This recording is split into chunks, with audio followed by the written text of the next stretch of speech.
The interrogation chamber stinks of silver and fear, and Bridget's wrists burn where the iron shackles bite into her skin. 3 elders sit before her in carved obsidian chairs, their faces carved from contempt, while pack members crowd the gallery above, eager vultures waiting to watch her fall. Elder Constance leans forward, her thin lips curled into something almost resembling pleasure. You have been accused of treason against the crown, of consorting with enemies of the kingdom, of abandoning your post as a royal healer without permission. She pauses, letting the words settle like poison in the air. How do you plead? Bridget keeps her chin up, even as her heart threatens to hammer through her ribs. The baby, 3 months along and still hidden beneath the loose tunic she's worn since she fled the capital, shifts slightly, as if sensing her terror. She cannot let them know, cannot let anyone discover what she carries. Not guilty, she says, and her voice doesn't shake. Small mercy. Elder Thaddeus shuffles papers with gnarled hands, his roomy eyes narrowing. You disappeared from the royal palace 6 weeks ago. Witnesses say you took classified healing texts, supplies. You were seen fleeing in the dead of night like a common thief. I left because I was no longer needed, Bridget says, the lie sitting bitter on her tongue. The king's battle wounds were healed. My service was complete. Complete! Elder Constance's laugh is a serrated blade. Tell us, healer. Why would a lowly Omega flee a position of honor in the king's household? Why run unless you had something to hide? The crowd murmurs, a rising tide of suspicion. Someone in the back shouts, She probably stole palace gold! Another voice, sharper. I heard she was a spy for the northern rebels! Bridget's fingers curl into fists. The truth sits locked behind her teeth, too dangerous to speak. She can still feel Harry's hands on her skin, still hear the way he'd groaned her name into the darkness of his chambers. One night, one perfect, devastating night, when he'd been vulnerable from injury, and she'd been the only one there to tend him. One night when the mate bond had blazed to life between them like wildfire, so bright it had stolen her breath. And then morning had come. She'd woken to find him gone, called away to an emergency council session. His beta had arrived with a message. The king thanks you for your service. You're dismissed. Cold, formal, final. So she'd run. Because what else could a low-born Omega do when she'd accidentally bonded with a king who didn't want her? When she'd left his bed carrying the heir to the throne, knowing he'd never believe the child was his. Elder Thaddeus stands, his ceremonial robes rustling. We have evidence that you've been hiding in border territories, using false names, evading the king's guard. His eyes bore into her. What are you running from, girl? Nothing. I simply wanted a fresh start. Lies! Constance slams her palm on the stone armrest. Strip her. Search her belongings. If she's got nothing to hide, she won't object. The blood drains from Bridget's face. No. No, no, no. A guard steps forward, reaching for her bag, the worn leather satchel that holds everything she fled with, including the king's signet ring, the one he'd carelessly left on his bedside table that night, the one she'd taken as proof, for herself, for the baby, that it had been real. You have no right! We have every right, Constance purrs. You're accused of crimes against the crown. You have no rights at all, Omega. The guard's hand closes around the bag's strap. Bridget lunges against her chains, desperation clawing up her throat. If they find the ring, they'll execute her for theft. If they discover her pregnancy, they'll demand to know the father. And when? She can't name him without sounding insane. They'll call her a whore and take the baby the moment it's born. The chamber doors explode inward. The sound is catastrophic. Ancient oak splintering, iron hinges shrieking. The blast of dominance that follows drives every wolf in the room to their knees, elders included. Bridget gasps as the pressure slams into her, different from the others. Where they feel only submission, she feels recognition. The mate bond, dormant since she fled, roars to life in her chest like a caged beast finally set free. No. Harry fills the doorway like a storm given form, his massive frame backlit by torchlight from the corridor. His eyes, wolf gold and burning, sweep the room before locking onto her with an intensity that steals her breath. His jaw is clenched so tight she can see the muscle jumping beneath his skin, and his hands are curled into fists at his sides. Release her. His voice is thunder and gravel, alpha power thrumming through every syllable. Now. Elder Constance struggles to her feet, her face pale but defiant. Your Majesty, this woman is accused of— I don't recall asking for an explanation. Harry descends the steps with predatory grace, each footfall deliberate. I gave you an order, Constance. Release her. The guard fumbles with the key, hands trembling so badly he drops it twice before finally unlocking the shackles.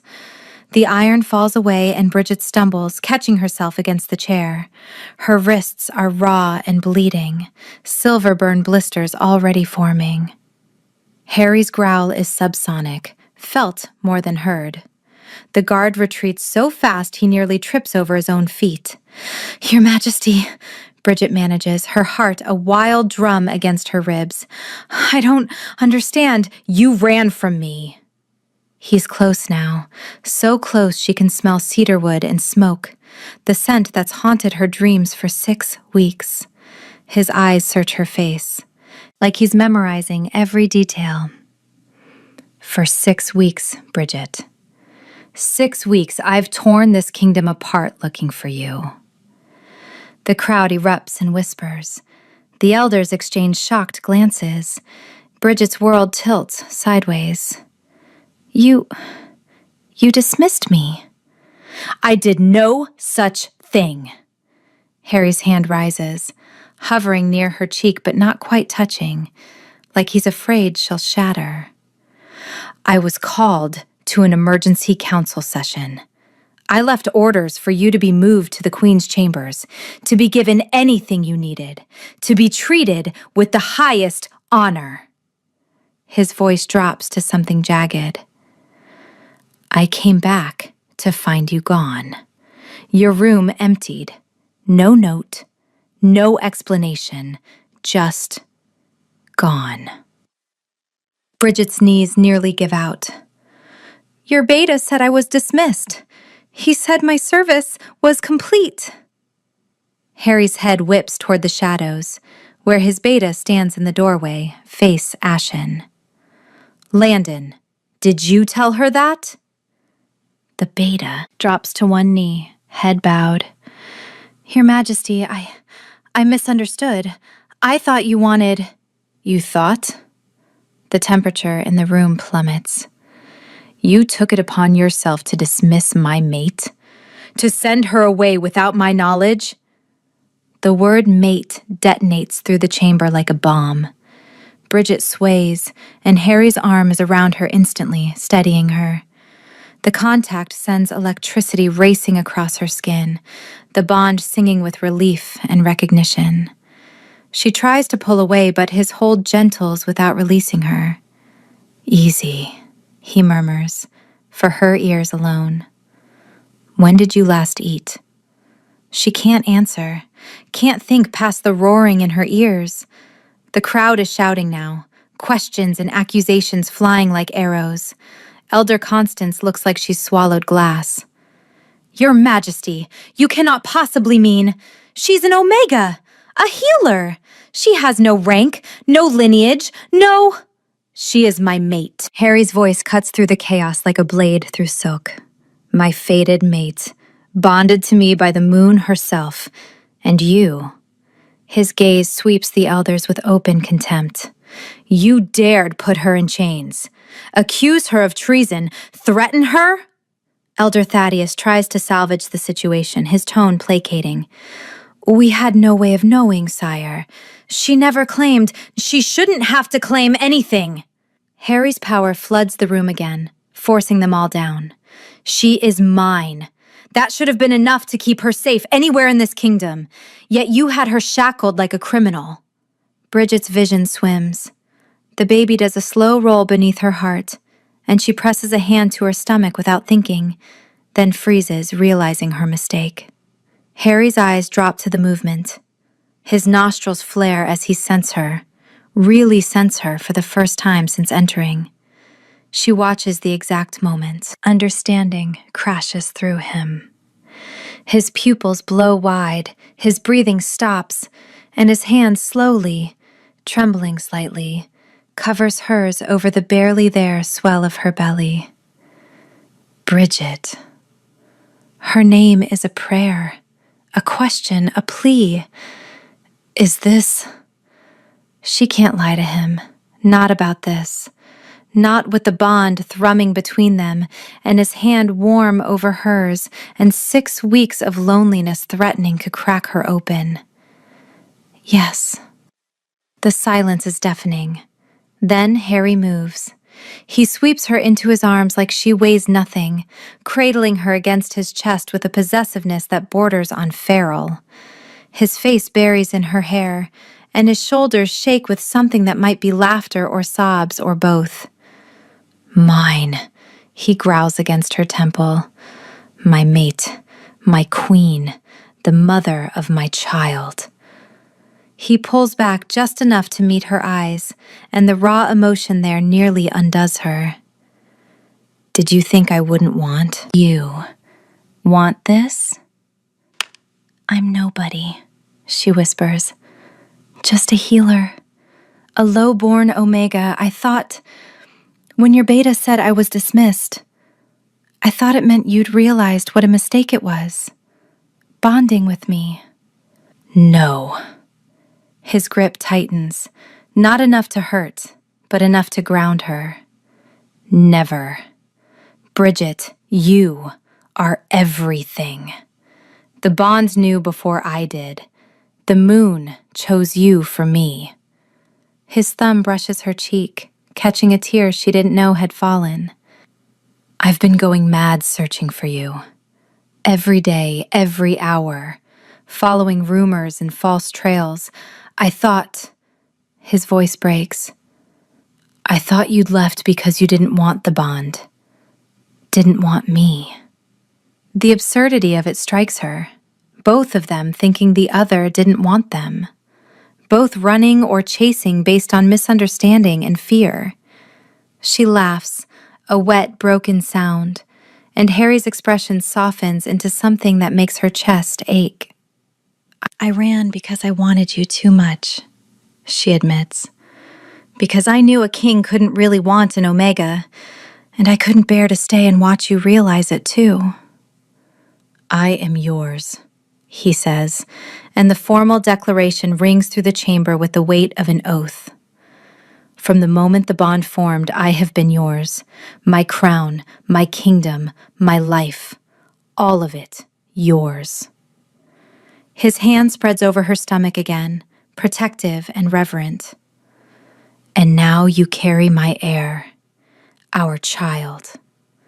Elder Constance makes a strangled sound. But sire, the council will never accept. Harry turns his head, his expression glacial.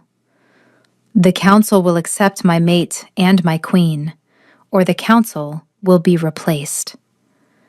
No room for argument. No room for doubt.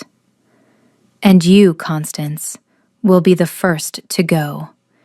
You laid hands on what is mine, put my pregnant mate in silver chains, threatened her with violence. We didn't. No, she was pregnant, Your Majesty. We didn't know. You knew she was innocent. His voice could freeze fire. You knew she was no spy, no thief, no traitor, but you wanted to humiliate her anyway, wanted to break her. He steps forward, still cradling Bridget, and the elder retreats. You're stripped of your rank, all of you. Guards, remove them. The palace guards move swiftly, hauling the sputtering elders toward the doors. The crowd watches in stunned silence as the kingdom's highest judicial authorities are dragged out like common criminals. Thaddeus tries one last time. The law states that elders serve for life. You cannot. I am the Alpha King, Harry says quietly, and somehow that's more terrifying than his earlier fury. I am the law. And the law says, anyone who threatens my mate forfeits their position, their life, if I'm less merciful. His eyes narrow. Be grateful I'm choosing mercy today. They're gone within seconds, the chamber doors slamming shut behind them. Harry looks down at Bridget, and the hardness in his expression melts away to something tender. Can you walk, or should I carry you? I can walk, I think. I'm carrying you anyway. He adjusts his hold, making sure she's comfortable against his chest. You're exhausted. Probably haven't been sleeping, haven't been eating enough. His jaw clenches. Because of me. Because I didn't protect you from that bastard Beta's interference. It's not your fault. It is. But I'm going to spend the rest of our lives making it up to you. He starts walking, moving through the corridors with purposeful strides. Pack members scramble out of his way, bowing and whispering as they pass.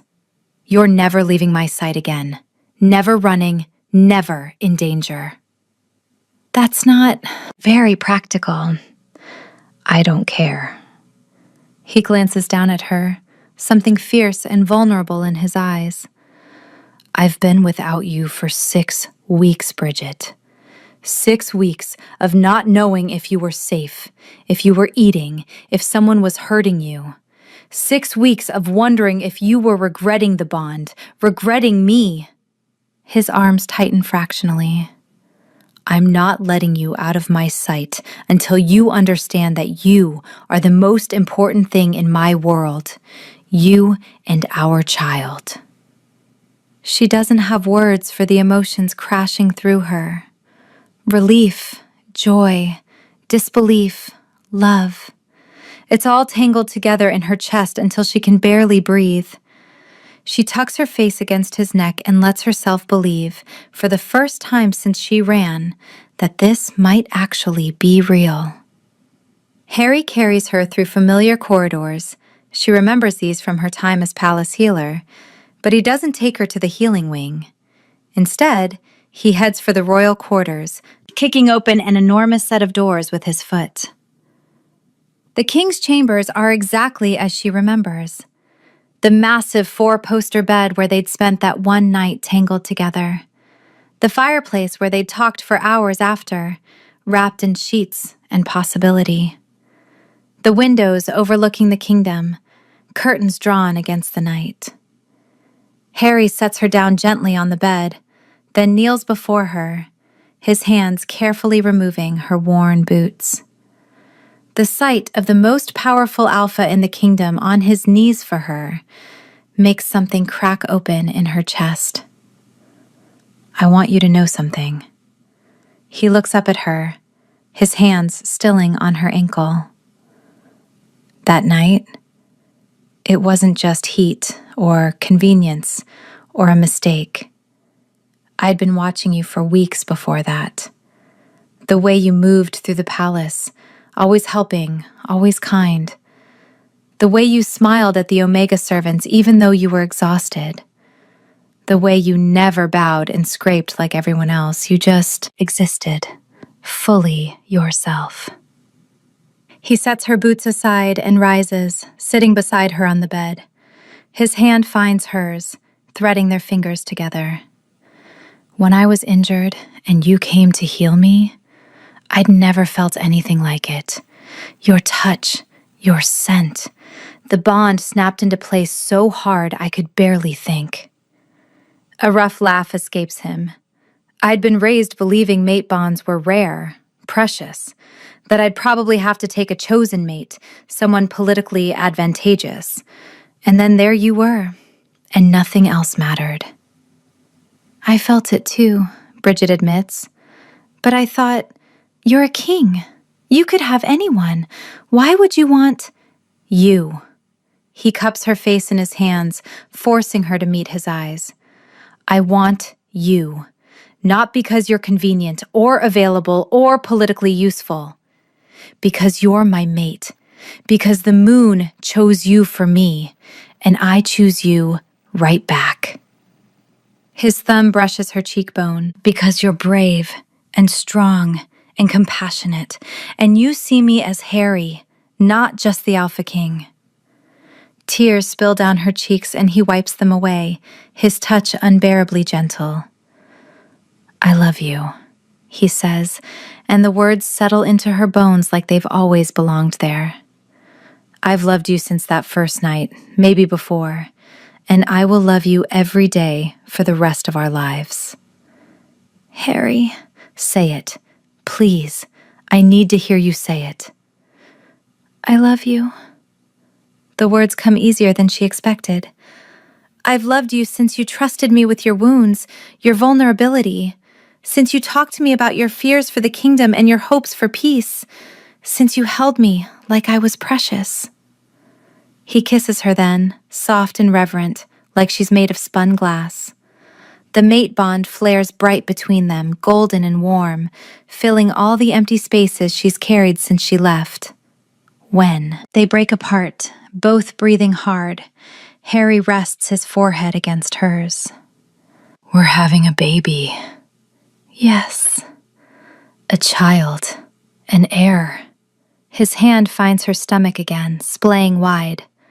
I'm going to be a father. You sound surprised. Terrified, actually. But he's smiling, that rare, genuine smile that transforms his whole face. But also happier than I've ever been.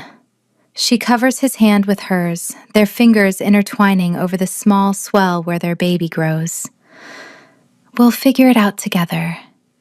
Together. He kisses her forehead, then her nose, then her lips again. But first, you're eating. You're far too thin, and I can't have you fainting on me. How romantic. I mean it, Bridget. When did you last have a proper meal? She tries to remember and can't. The last 6 weeks have been a blur of travel, hiding, rationing her dwindling supplies. I'm not sure. His expression darkens with guilt and anger, at himself, at the situation, at his beta's catastrophic miscommunication. That ends now. He stands, moving to pull the bell cord that summons servants.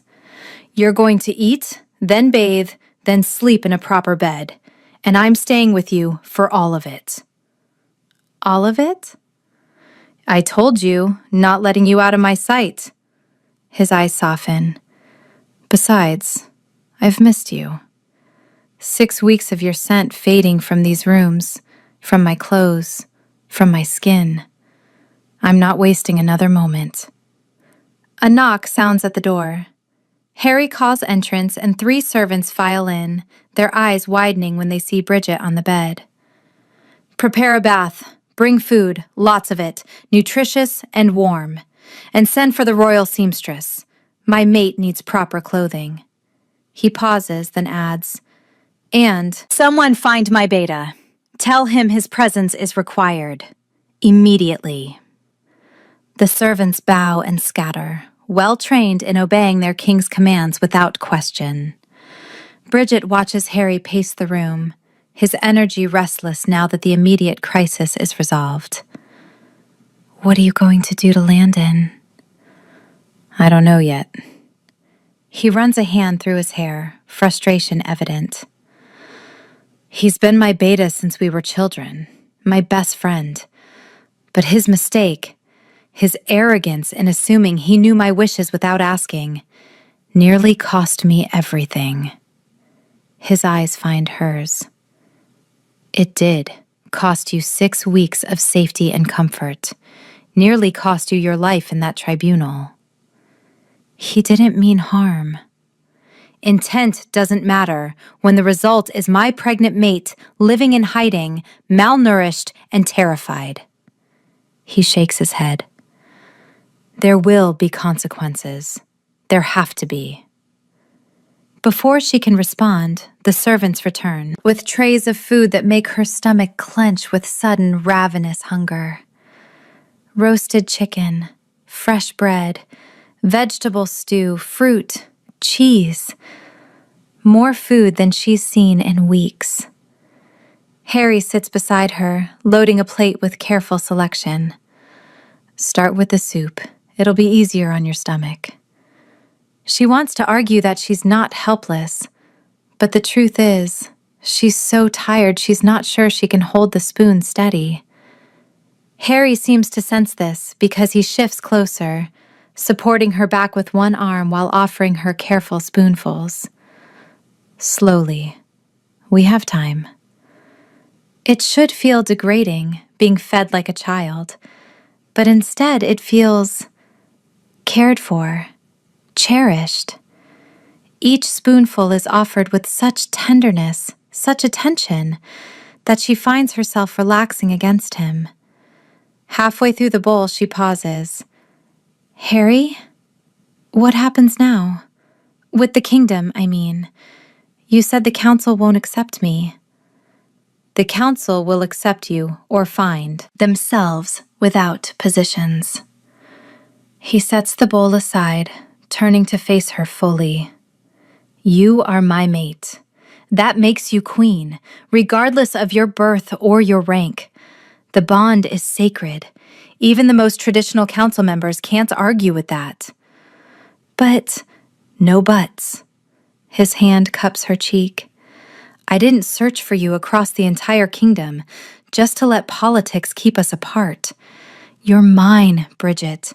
Mine to protect, mine to provide for, mine to cherish. His voice drops lower.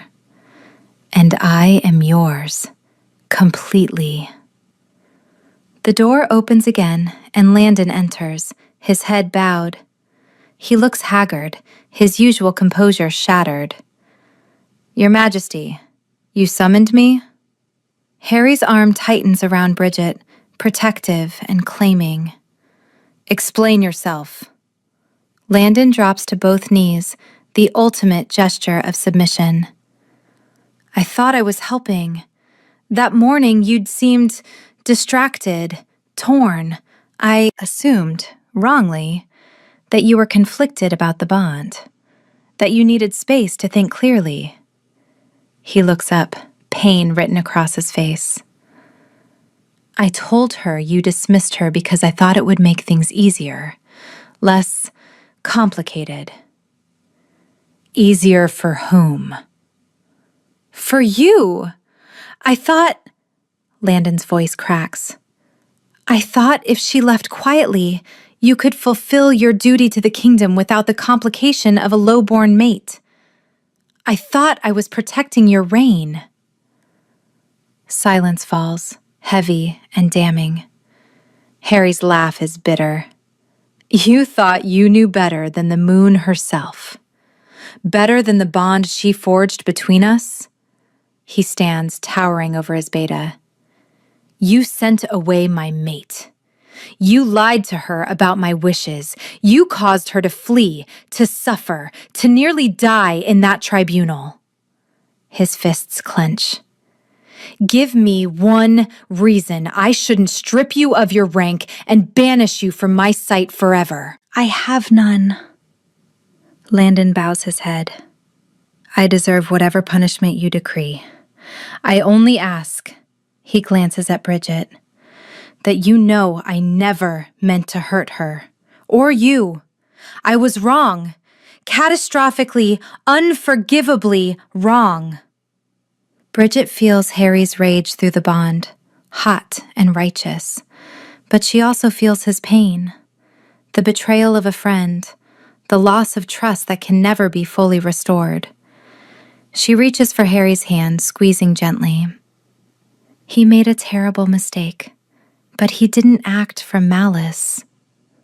That doesn't excuse it. No, but banishment seems harsh. He's your oldest friend. Harry looks at her, something unreadable in his eyes. You're defending him? After what he did to you? I'm saying that holding on to anger won't change what happened. She meets Landon's gaze. But it can't happen again. Ever. No one makes decisions about me, about us, without our knowledge. Landon nods. Frantically. Never! I swear it on my life, on my position, on everything I hold sacred! Harry is quiet for a long moment, his jaw working. Finally, you're stripped of your beta position, effective immediately. Landon flinches but doesn't protest. You'll serve as a regular guard for 6 months. No authority, no special privileges. You'll prove yourself worthy of trust again through action, not words.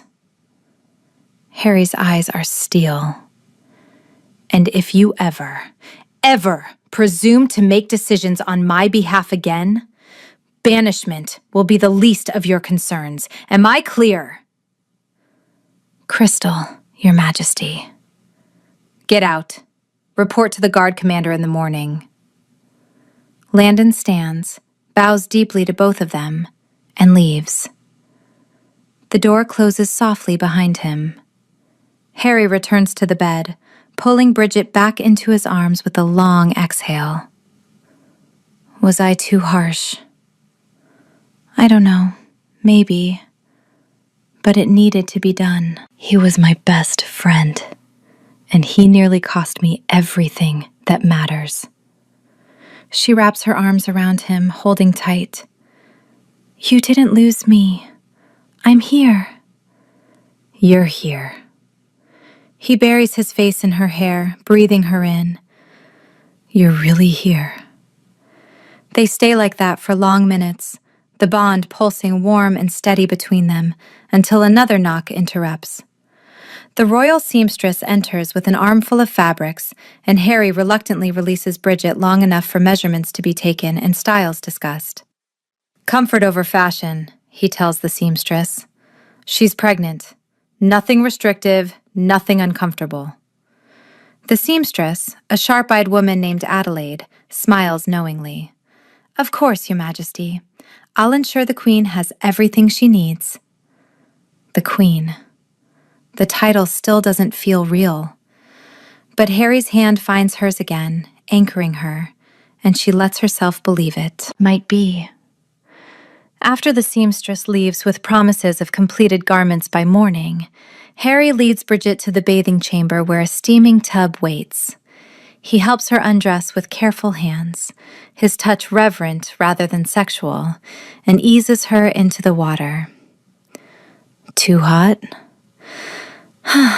Perfect. He kneels beside the tub, rolling up his sleeves, and begins washing her hair with gentle efficiency. His fingers work through tangles with patience, and Bridget finds herself melting under the care. You don't have to do this. I want to. He rinses the soap from her hair, then starts on her shoulders, working out knots she didn't know she carried. Let me take care of you, please.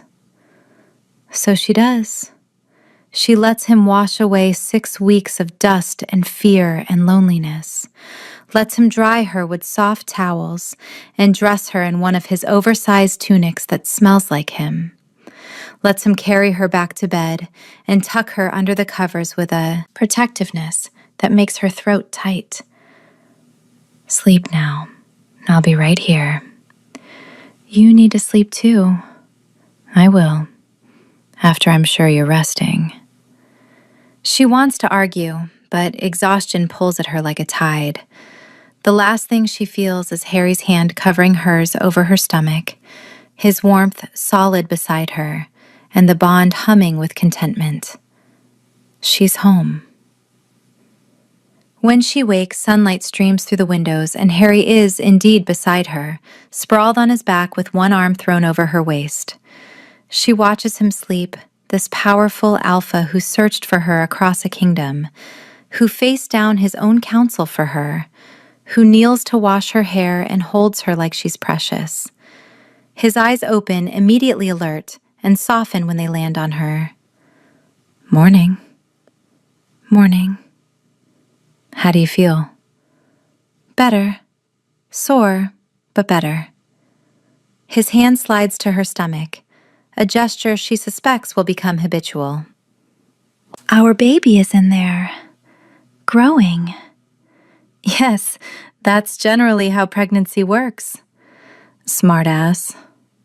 But he's grinning, and it transforms him from intimidating king to the man who'd made her laugh that night in his bed. I love you. I love you too. A knock interrupts. Servants with breakfast, the seamstress with completed garments, advisors requesting audience. Harry handles it all from bed, issuing commands and making decisions while keeping Bridget tucked against his side. Tell the council we'll convene this afternoon. I have an announcement to make. The advisor bows and leaves. Bridget looks up at Harry questioningly. I'm formally declaring you my queen, making the mating bond public, legitimizing our child as heir. His jaw sets. No more hiding, no more uncertainty. You're mine, and everyone will know it. What if they reject me? Then they reject me too. We're a package deal now, love. He kisses her forehead. Besides, they'll come around, especially once they meet you, see how brilliant you are. I'm a healer, not a politician. You're compassionate, intelligent, and strong enough to survive alone in hostile territory while pregnant. You're exactly what this kingdom needs in a queen. She's not sure she believes him, but the conviction in his voice makes her want to try. The council meeting is held in the Great Hall, every seat filled with nobility and advisors and curious onlookers. Bridget stands beside Harry's throne, wearing a deep green gown that the seamstress assured her brings out her eyes. Harry holds her hand, his thumb stroking reassuring circles. The room falls silent as Harry stands. I have called you here to make an announcement that will shape the future of our kingdom. His voice carries to every corner. 6 weeks ago, the moon blessed me with my fated mate. The bond formed strong and true, as sacred bonds do. He pulls Bridget forward, his arm around her waist. This is Bridget, my mate, my queen, and the mother of my child. The hall erupts in gasps and whispers. Bridget forces herself to stand tall, to meet their stares with the dignity Harry believes she possesses. A council member stands, his face pinched with disapproval. Your Majesty, with all due respect, the Queen must be chosen from... The Queen is chosen by the moon, not by council tradition. Harry's alpha power rolls through the room. My mate is my queen. This is not a debate. This is a declaration. Another council member, younger and more cautious, stands. And the child, sire? The heir? Legitimate in every way, conceived in a mated bond, blessed by fate itself. Harry's hand spreads protectively over Bridget's stomach. Anywho, question this child's right to inherit will answer to me personally.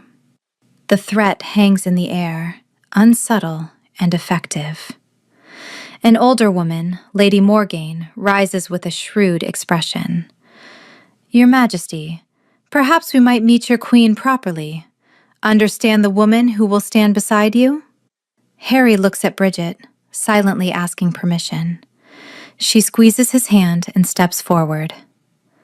I am Bridget, daughter of healers, trained in medicine and herbs. She meets their eyes, refusing to cower. I was not born to nobility. I have no political connections or powerful family. But I love your king with everything I am, and I will serve this kingdom with the same dedication I gave to healing its people. I don't claim to know politics or court intrigue, but I know compassion. I know hard work. And I know that this child, she touches her stomach, will be raised to value every life in this kingdom, from the highest alpha to the lowest omega. The hall is quiet. Then Lady Morgaine smiles, a real smile, and bows. That is all we could ask of our queen, my lady. Welcome. Others follow her lead, some genuine, some reluctant, but all bowing to the inevitable. Harry pulls Bridget back against him, his satisfaction evident through the bond. The mating ceremony will be held in 3 days, a public celebration of our bond and our future. He looks around the room. I expect full support from this council. Am I understood? A chorus of "Yes, Your Majesty" echoes through the hall. The next 3 days pass in a whirlwind. Bridget meets with advisors, learns protocol, endures fittings for the ceremonial gown. Harry remains constantly at her side, his presence a steady anchor as she navigates the complexities of court life. The night before the ceremony, they lie tangled in bed. Harry's hand on her stomach as the baby does lazy flips. They're so active tonight. They've been active all day. I think they're excited. Me too. He kisses her shoulder. Tomorrow, you'll officially be my queen, my mate in the eyes of everyone. Scared? Terrified. What if I'm not good enough? What if I fail you, fail our child? She turns in his arms, cupping his face. You won't. You're already the best mate I could ask for. You'll be an amazing father. How do you know? Because you care. Because you try. Because you searched an entire kingdom for me when you could have chosen someone easier. She kisses him softly. Because you're you, Harry. And that's more than enough. He pulls her close and they fall asleep wrapped together, the bond singing with peace and promise. The mating ceremony is held at sunset, the sky painted gold and pink. Bridget wears a gown of white silk, her hair crowned with moonflowers. Harry wears ceremonial armor, every inch the Alpha King. But his eyes are soft as she walks toward him. The priestess performs the ritual binding, wrapping their joined hands with blessed cloth. Do you, Harry, Alpha King of these lands, accept Bridget as your fated mate, your queen, your partner in all things? I do, with everything I am. And do you, Bridget, accept Harry as your fated mate, your king, your partner in all things? I do, with everything I am. The priestess smiles. Then by the power of the moon and the sacred bond between you, I declare you mated for life. May your union be blessed with love, strength, and many years of happiness. Harry pulls her in for a kiss that's both chaste and devastating, and the crowd erupts in cheers. When they break apart, he keeps her close, his forehead against hers.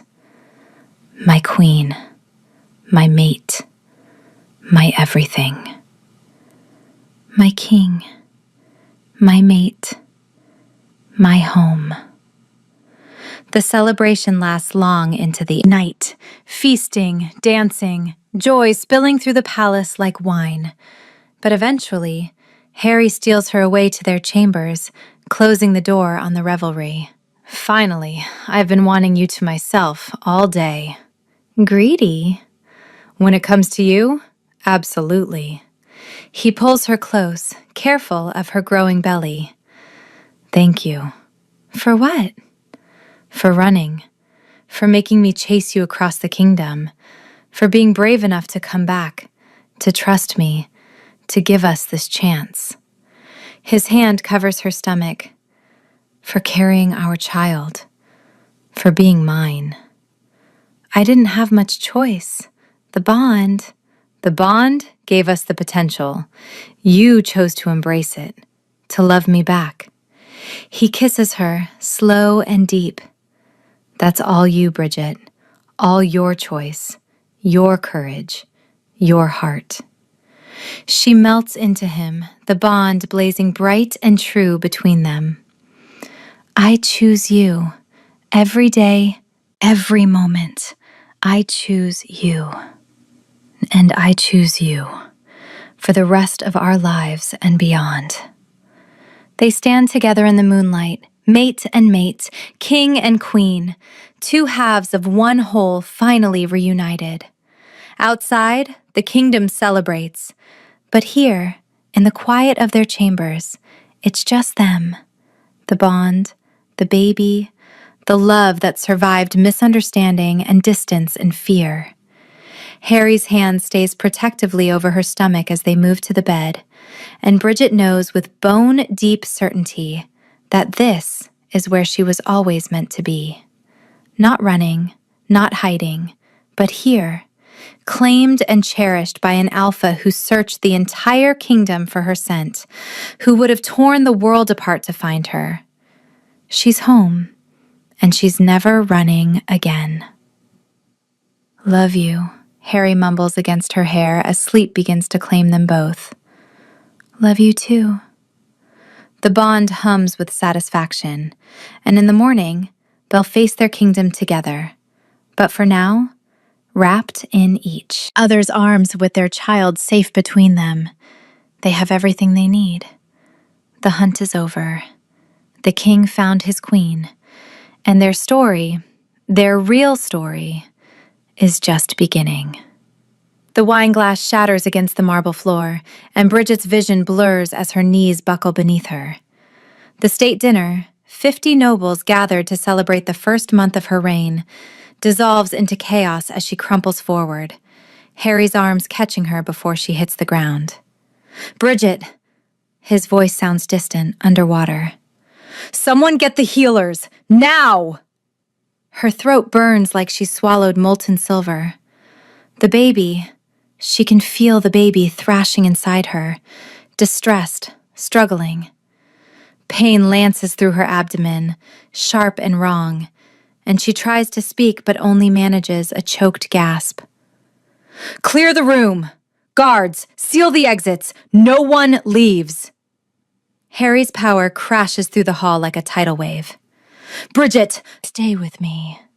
Look at me, love. Stay with me. She forces her eyes open, finding his face above her twisted with terror.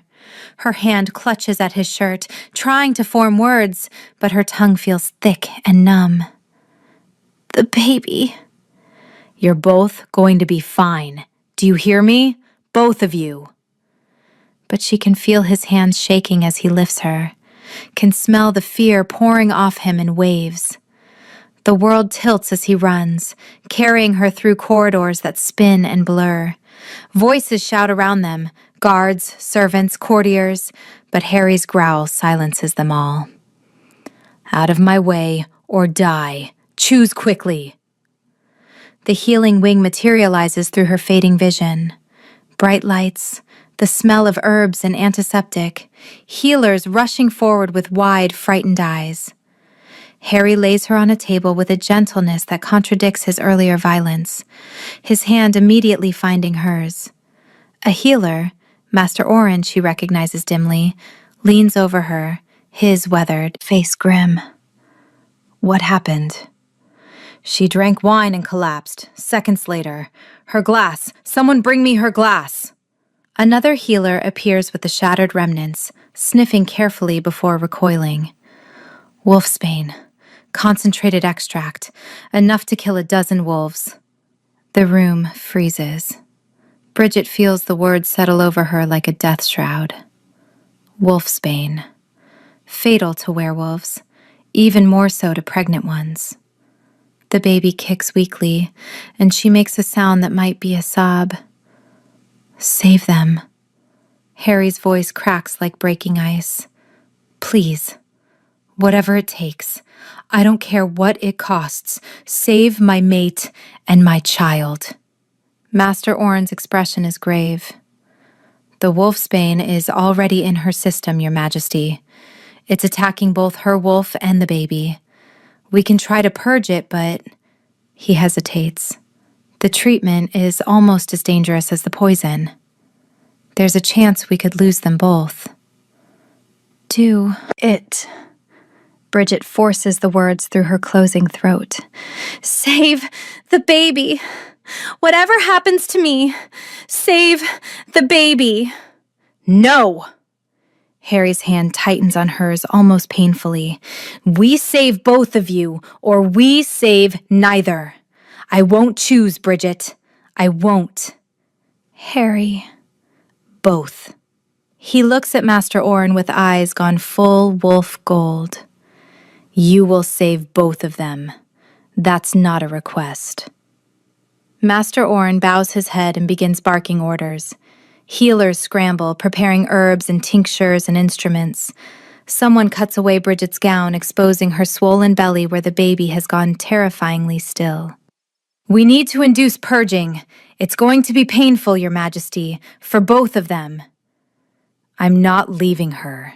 You may not want to see, I am not leaving. They don't argue further. Master Orin pours something foul-smelling down Bridget's throat, and the world explodes into agony. Her body convulses, trying to expel the poison, and she screams. A raw, animal sound that tears from her chest. Harry's hand never leaves hers.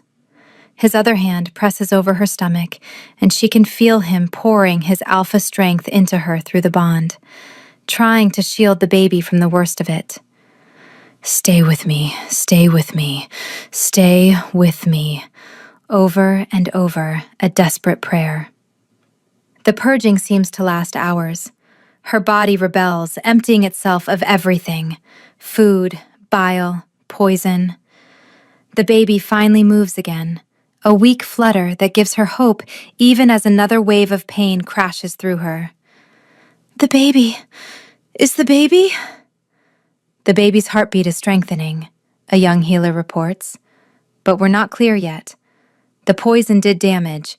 We won't know the extent until... A guard burst through the door, wild-eyed. Your Majesty, we found the servant who poured the wine. She's confessed, says she was paid by... He falters. By Lady Constance, the former elder. The temperature in the room plummets. Harry's alpha presence swells until the air itself feels heavy, crushing. When he speaks, his voice is death itself. Where is she? Trying to flee the city, sire. We have guards in pursuit. Find her. Bring her to me alive. His eyes are pure predator now. And find everyone who helped her. Every single one. The guard flees. Harry turns back to Bridget, and the killing rage in his expression softens instantly to naked fear. Don't leave me. Please, Bridget. Don't you dare leave me. Not planning to. Master Orin works frantically, administering antidotes and monitoring the baby's distress. The poison is clearing, but it's caused premature labor. The baby's coming whether we're ready or not. What? It's too early. She's only 6 months. I know. But the baby won't survive if we don't deliver now. The stress, the poison, we have no choice. Bridget's world narrows to pain and fear, and Harry's hand anchoring her to consciousness. The healers move around her with practiced efficiency, preparing for a delivery that should be months away. Will they survive? Tell me the truth. Master Orin meets his eyes. I don't know, Your Majesty. Premature pups this early, the odds aren't good. But your mate is strong, and if the baby inherited even half that strength, he pauses. We have a chance. Then we take it. Harry leans over Bridget, his forehead pressing against hers. You hear that, love? We have a chance. You just have to fight a little longer. Always fighting. I know. And you're so brave, so strong. His voice cracks. I'm so sorry. This is my fault. I should have protected you better. Should have seen the threat. Not your fault. Another contraction rips through her and she screams. The healers work between her legs, shouting instructions she can't process through the pain. Harry stays at her head, his hands cradling her face, his voice a constant stream of encouragement and love. Breathe with me, Bridget. In and out. You can do this. That's it. You're doing so well. I'm here. I'm right here. I'm not going anywhere. Time becomes meaningless. There's only pain and pressure and the terrible fear that she's losing the baby, losing everything. But then, I see the head. One more push, Your Majesty. Give me one more. Bridget bears down with everything she has left, and the world goes white with agony. Then, impossibly, miraculously, a thin, reedy cry pierces the air. It's a girl! A beautiful baby girl! But Master Oren's face shows confusion, not relief. Wait, there's another heartbeat. Your Majesty, you're having twins! What? Twins? Harry's laugh is half sob. You're giving me twins? She doesn't have time to process because another contraction seizes her, and the healers are shouting again, and she's pushing through exhaustion that feels like death. But then, another cry joins the first, stronger, louder, furious. A boy! A healthy baby boy! The healers work frantically, cleaning the impossibly tiny babies, checking for damage from the poison and the premature birth. Bridget lies boneless on the table, watching through blurred vision as they examine her children. Your Majesty, they're small, very small. We'll need to watch them carefully. But, Master Oren's voice fills with wonder. They're breathing on their own, fighting. Their heartbeats are strong. I've never seen premature pups this resilient. Let me see them. Let me see my children. A healer brings the babies over, each wrapped in soft blankets. Harry reaches out with shaking hands, cradling both with a tenderness that breaks Bridget's heart. His face transforms, all the violence and fury melting into pure, devastating love. They're perfect. Tears stream down his face unchecked. Bridget, they're perfect. Look at them. She turns her head and her breath catches. Two tiny faces, scrunched and red and impossibly beautiful. The girl has wispy auburn hair like hers. The boy has Harry's dark coloring. Both have their eyes closed, but she can already feel the power radiating from them through the bond. Not just wolf strength, but something more. Something that makes the air shimmer. Names. Later. Rest now. You've done the impossible, love. You've given me everything. But before she can respond, both babies' eyes open simultaneously, and the room gasps. The girls' eyes are molten gold, brighter than any wolf gold Bridget's ever seen. But the boys' eyes are silver, pure, gleaming silver like moonlight made solid. Impossible. Unheard of. Master Orin stumbles backward. Moon-blessed. They're both moon-blessed. What does that mean? The old healer's voice shakes with awe. Legends speak of pups born under special circumstances, born from true mate bonds, tested by adversity before birth, marked by the moon herself.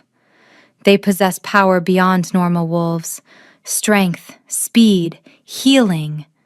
He looks at Harry, and the ability to lead like no alpha before them. The babies begin to glow, a soft, ethereal light that pulses in time with their heartbeats. The girls is golden warm, the boys is silver cool. Together they illuminate the entire room. Our children are going to change everything. Before Bridget can respond, the doors bang open. Guards drag in a struggling woman, Lady Constance, her face twisted with hatred and fear. You can't prove anything! That servant is lying! The servant named you. We found the poison in your chambers. Your correspondence with northern rebels offering them access to the palace in exchange for gold.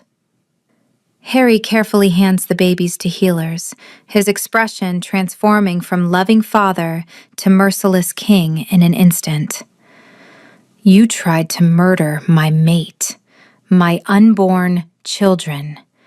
You committed treason on every possible level. She doesn't deserve to be queen. A low-born Omega polluting the royal bloodline. Enough! The Alpha Command drops everyone to their knees except Bridget, who's protected by the bond. You poisoned my pregnant mate with wolfsbane. Because of you, my children nearly died. They were born months too early, fighting for every breath. He stalks toward Constance, each step measured. You were willing to kill innocents for your prejudice and greed. What punishment do you think you deserve? Constance pales. Your Majesty, please. There is no mercy for this. He looks at the guards. Take her to the execution grounds. She dies at dawn. And everyone who helped her, the other former elders, the northern contacts, anyone who knew, round them up. They share her fate. The council won't stand for this. You can't just execute nobles without trial. I am the Alpha King. I am the law. And the law says anyone who threatens my mate or my children forfeits their life. His eyes blaze. Be grateful I'm granting you a quick death instead of letting you rot slowly from wolfsbane poisoning. That would be justice. The guards drag Constance away, her screams echoing down the corridors. The room falls silent except for the soft coos of the newborn twins. Harry returns to Bridget's side, his rage evaporating as quickly as it came. I'm sorry you had to see that. She tried to kill our babies. I wanted to see it. She'll be dead before sunrise, and every conspirator with her. He takes her hand, pressing it to his lips. No one threatens my family and lives. No one. Over the next hours, healers monitor the twins obsessively. Against all odds, both babies strengthen rather than weaken. Their unusual eyes dim to normal brightness but retain their distinctive colors, gold and silver that mark them as special even among alphas. Master Orin examines them repeatedly, his amazement growing with each check. I've been a healer for 50 years. I've never seen anything like this. They should be struggling to breathe, to eat, to maintain temperature. Instead, he gestures to where both babies sleep peacefully in their cradles. They're thriving, growing stronger by the hour. They're fighters, like their mother. Bridget watches from the bed, where healers have confined her to rest and recovery. Her body aches everywhere, and she can barely stay awake, but she can't stop looking at her children. Her daughter has a tiny fist curled near her mouth. Her son stretches like a cat, already showing signs of his father's commanding presence. They need names. Harry settles beside her on the bed, careful not to jostle her. I was thinking, Celeste for our daughter. It means heavenly, and she is our little piece of heaven. Celeste, I love it. And for our son, Matthias, it means gift from the gods, because they both are gifts I never thought I'd receive. Celeste and Matthias, our miracle babies, born too early but perfect anyway. He kisses her forehead, like their mother, small and underestimated but stronger than anyone imagines. She drifts off to sleep with Harry's hand in hers and the soft sounds of their children breathing nearby. When she wakes, dawn light streams through the windows and Harry is gone. Panic seizes her until a guard explains, "His Majesty is overseeing the executions, my lady. He'll return shortly." Bridget relaxes. Justice being served, threats eliminated, her family safe. Harry returns as the sun fully rises, his expression grim but satisfied. It's done. Constance and 7 conspirators, all executed. The northern contacts fled, but we have trackers pursuing them. He sits beside her, suddenly looking exhausted. The kingdom is secure now. Our children are safe. Are you okay? I ordered the deaths of people I once trusted, people who served the kingdom for decades. He scrubs a hand over his face. But they tried to murder you, to kill our babies before they even had a chance at life. So yes, his jaw sets. I'm okay with it. I'd do it again without hesitation. She reaches for him and he comes, curling around her with careful tenderness. You protected us. That's what matters. Always. I will always protect you and our children, no matter what it costs. The twins wake simultaneously, their cries perfectly synchronized. Harry rises to get them, returning with one baby cradled in each arm. He settles beside Bridget, helping position Celeste to nurse, while Matthias waits his turn with surprising patience for a newborn. I can't believe they're real. That we made them. We made them and nearly lost them in the same day. But we didn't lose them. They're here, they're healthy, and they're ours.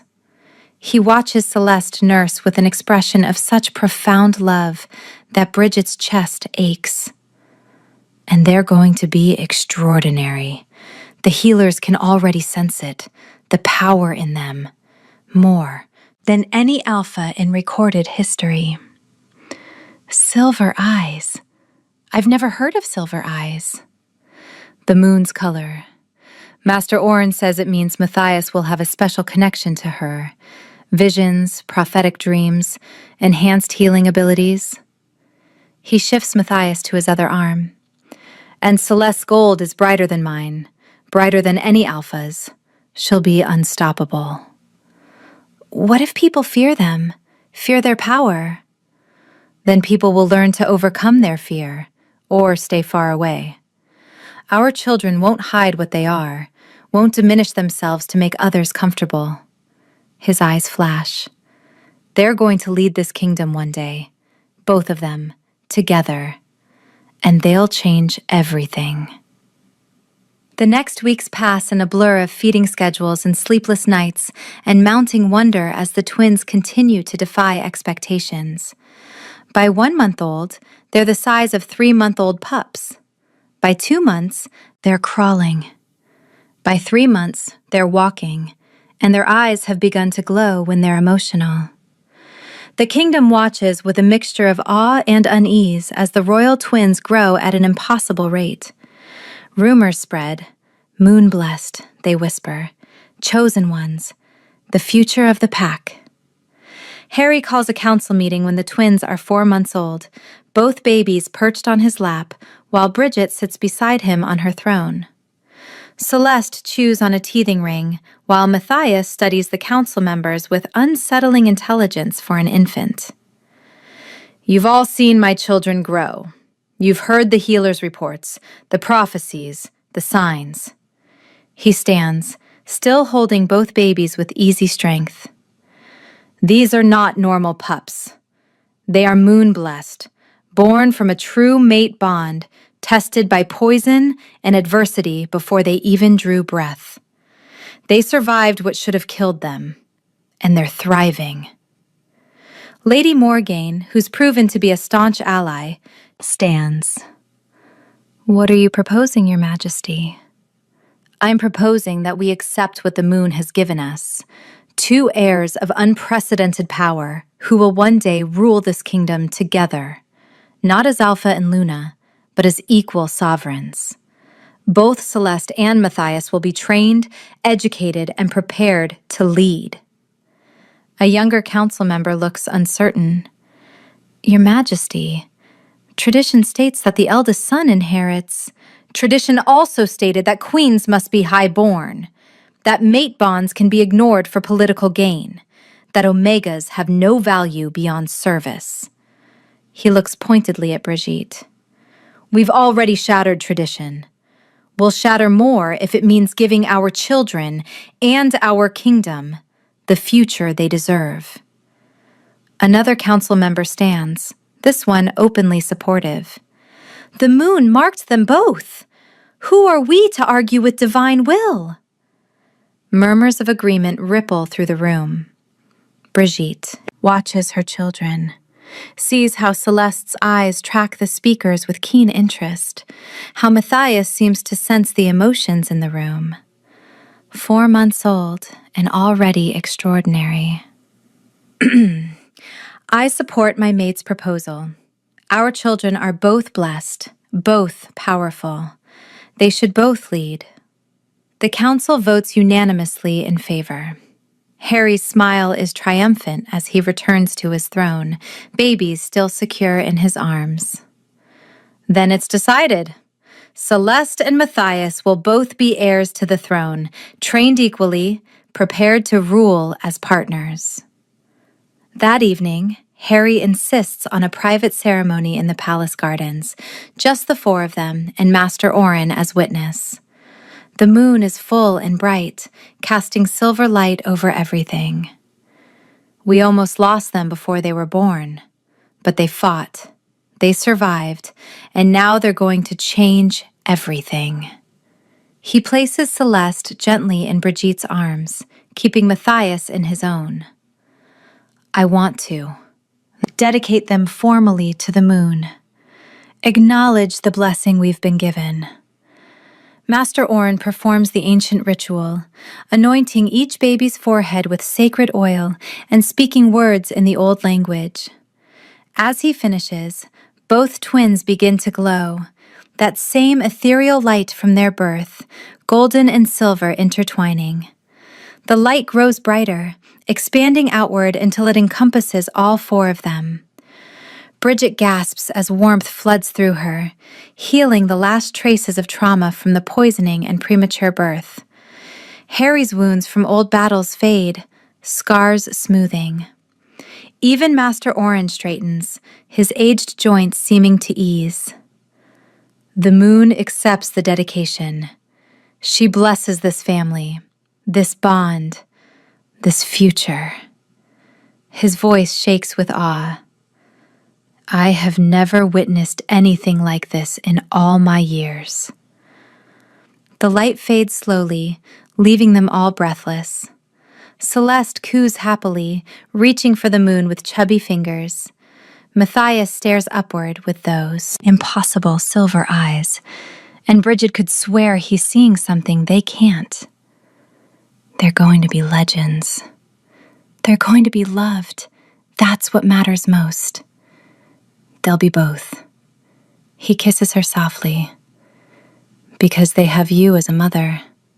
You'll teach them compassion, kindness, healing. And I'll teach them strength, leadership, protection.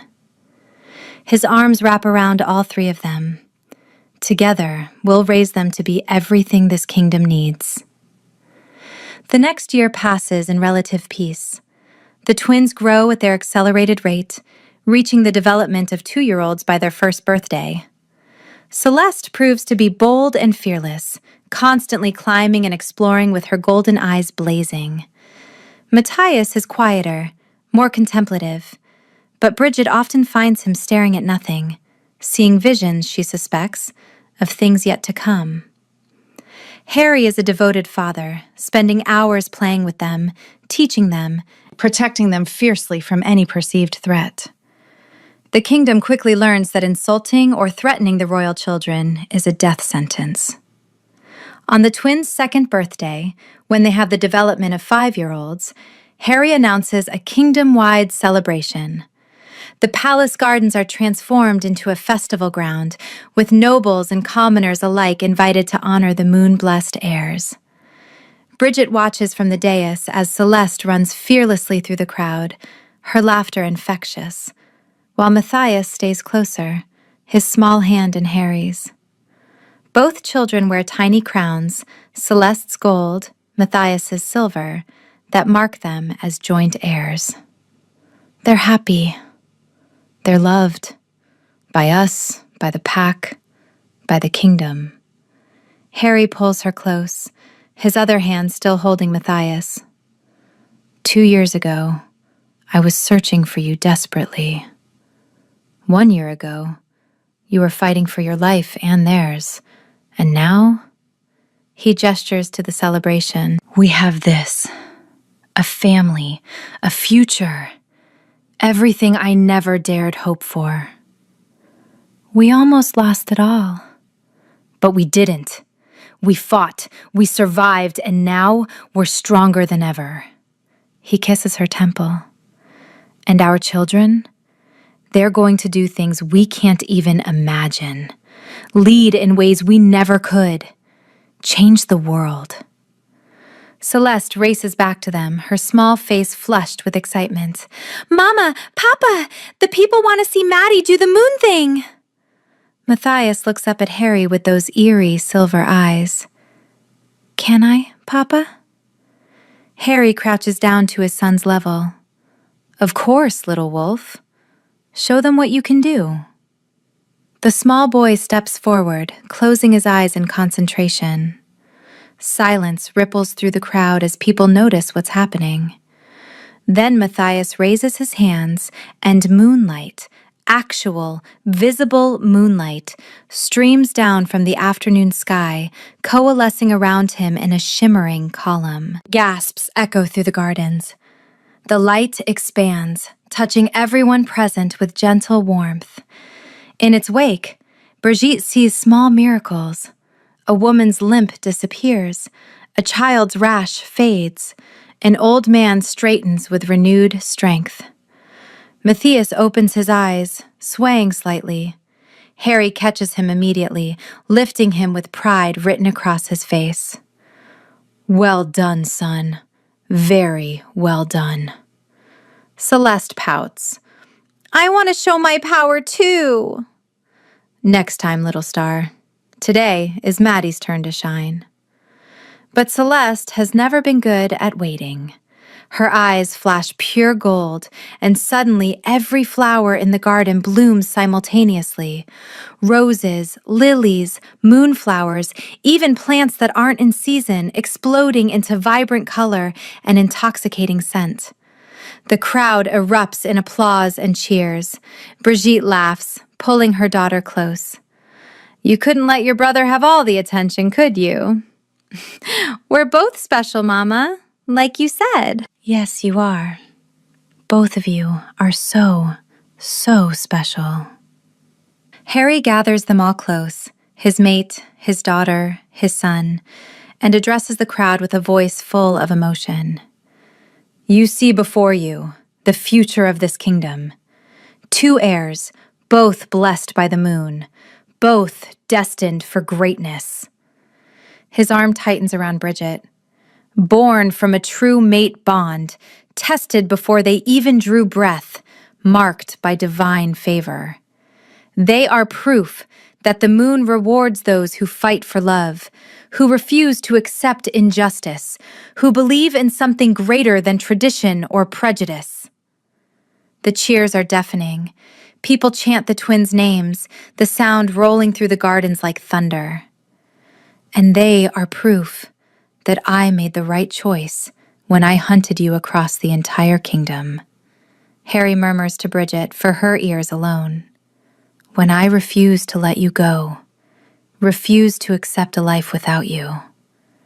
Everything we've built, everything we have, it all started because I caught your scent and knew I'd never stop searching until you were mine. I seem to remember you scaring me half to death bursting into that interrogation chamber. I was making an entrance. His eyes soften.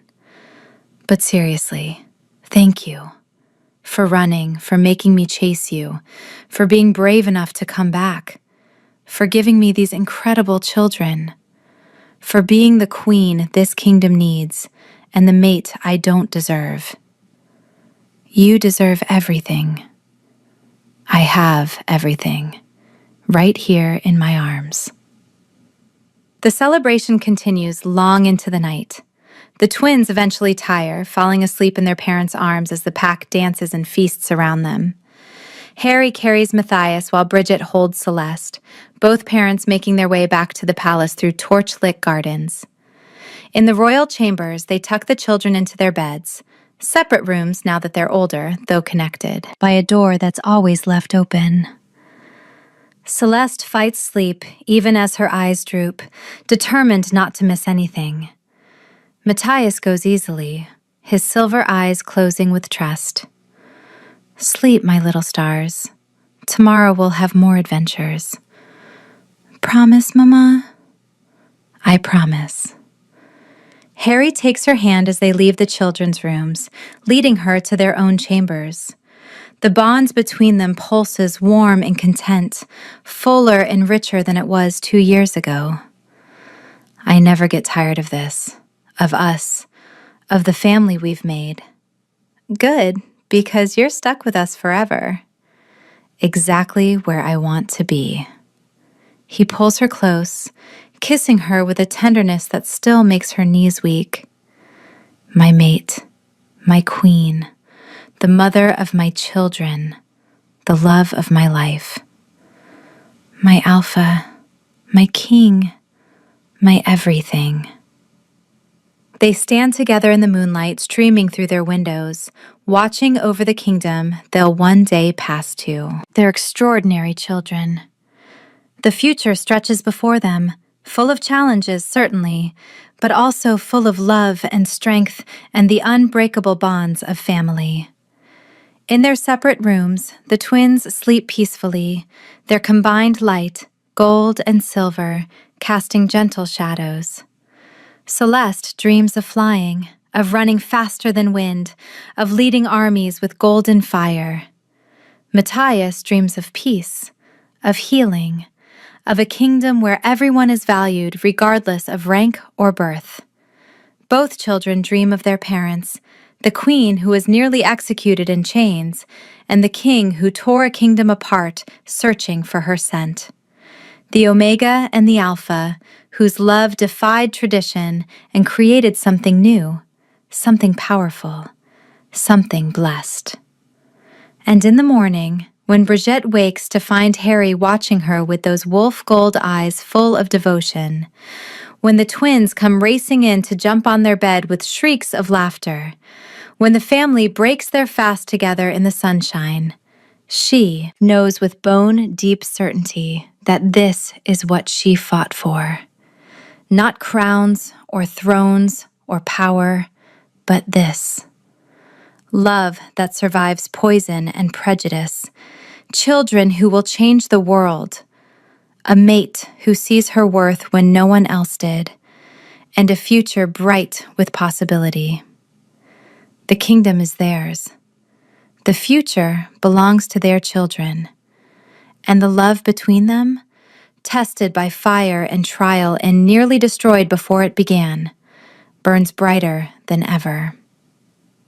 Harry kisses her across the breakfast table while the twins make exaggerated gagging sounds. Your mother is beautiful. I'm allowed to kiss her. You're always kissing Mama. And I always will be. Get used to it, little wolves. Bridget laughs, her heart so full it might burst. This messy, chaotic, perfect life is everything she never knew she wanted. Everything she ran from, and everything she came back for. I love you.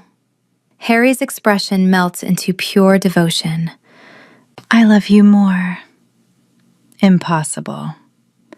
Watch me prove it. Every day for the rest of our lives. And he does. Through the years that follow, through challenges and triumphs, through the twins growing into their extraordinary power, through the kingdom transforming under their progressive rule, Harry proves his love daily. In grand gestures and small moments, in fierce protection and gentle tenderness, in the way he looks at her like she hung the moon itself. The children grow into their roles as joint heirs, Celeste's bold leadership complementing Matthias's visionary wisdom. They're inseparable, two halves of one extraordinary whole, just like their parents' mate bond. When they're old enough, Harry takes them to the interrogation chamber, now converted into a museum of sorts, a reminder of how far they've come. This is where I found your mother, chained, accused, terrified, but still brave, still fighting. He looks at his children, now 10 years old in appearance, though only 5 in reality. Never forget that strength isn't about rank or birth, it's about character. Your mother had more strength in those chains than her accusers had in all their power. Celeste's eyes blaze gold as she looks at the empty shackles. I would have burned them all. Your mother chose mercy where she could. That's what makes her a great queen, knowing when to fight and when to forgive. Matthias touches the chains with one silver glowing finger, and they crumble to dust. No one will ever chain someone unjustly here again. I can see it, our future. This room becomes a place of justice, not persecution. Then we'll make that vision real, my son. The kingdom flourishes under their family's rule. Omegas gain rights and protections. Healers are honored alongside warriors. Mate bonds are celebrated regardless of rank or origin. And at the center of it all is a family forged in adversity, strengthened by love, blessed by the moon herself. Years later, when Celeste and Matthias are ready to take their places as co-rulers, Harry and Bridget step back, not retiring, never that, but allowing their children to lead while they support and advise. On the night before the twins' coronation, the 4 of them stand together on the palace balcony, overlooking the kingdom bathed in moonlight. I remember the first time I saw you in these halls. You were healing a servant child who'd burned her hand, and you were so gentle, so patient. I couldn't look away. I never knew you noticed me before everything. I noticed you. I just didn't know you were my mate yet. Didn't know you'd become my whole world. Celeste and Matthias exchange knowing looks, both rolling their eyes at their parents' eternal devotion to each other. They're doing the sappy thing again, Maddie. They always do the sappy thing, Sal. You'll understand one day when you find your own mates. If you're half as lucky as I am. He pulls Bridget against his chest. You'll be blessed beyond measure. Bridget leans into her mate, watching their children, now young adults in appearance, ready to lead with wisdom and power beyond their years. The future is bright, the kingdom is strong, and the love that started with a forbidden bond and a desperate hunt has created something enduring. We did it. Against all odds, all obstacles, we built something beautiful. We built everything. Together. He kisses her temple, then looks at their children. And tomorrow, we'll watch them take it further than we ever could. Watch them be even greater than we dared imagine. The moon shines down on them, a family marked by destiny, forged in trial, blessed beyond measure. The queen who was once a terrified prisoner, the king who hunted her scent across an entire kingdom. The moon-blessed twins who will lead their pack into an unprecedented future. And as they stand together in the silver light, Harry pulls them all close. His mate, his children, his entire world, and knows with absolute certainty that every moment of searching, every second of fear, every obstacle overcome was worth it for this. For love, for family, for a future brighter than moonlight. My whole world, right here in my arms, forever, forever. And in the morning, when Celeste and Matthias kneel before the pack to receive their joint crowns, when Harry and Bridget watch with tears streaming down their faces, when the kingdom erupts in celebration of the new era beginning, the story that started with a desperate escape and a relentless hunt reaches its perfect conclusion. Not in endings, but in new beginnings. Not in loss, but in love multiplied. Not in separation, but in bonds that can never be broken. The Alpha King and his queen step back, letting their children lead, knowing that the future is secure in their capable hands. And as Harry takes Bridget's hand, leading her away from the coronation to a quiet moment alone, he finally allows himself to breathe. We did it, love. We really did it. We did it together, like everything else. Together. Always together. And they are. Through all the days that follow, through the years of watching their children transform the kingdom, through growing old together with grace and love and the unshakable certainty of a bond that defied death itself. The she-wolf who once fled in fear, the alpha who refused to stop hunting, the love that survived poison, prejudice, and impossible odds, the children blessed by the moon herself. This is their story. This is their triumph. This is their forever. And it is perfect. Did you like this story? Do you want a part 2? Let me know your thoughts in the comments. Also, tell us which state you're watching from so I can give you a shout out in the next video. Shout out to our friends from Milan, New Mexico, London, UK, Xenia, Ohio, Western North Carolina, Massachusetts, Queensland, Australia, Lewis, Scotland, Central Florida, San Jose, California, and more. Don't forget to subscribe so you can stay updated on our next uploads. Thanks for watching!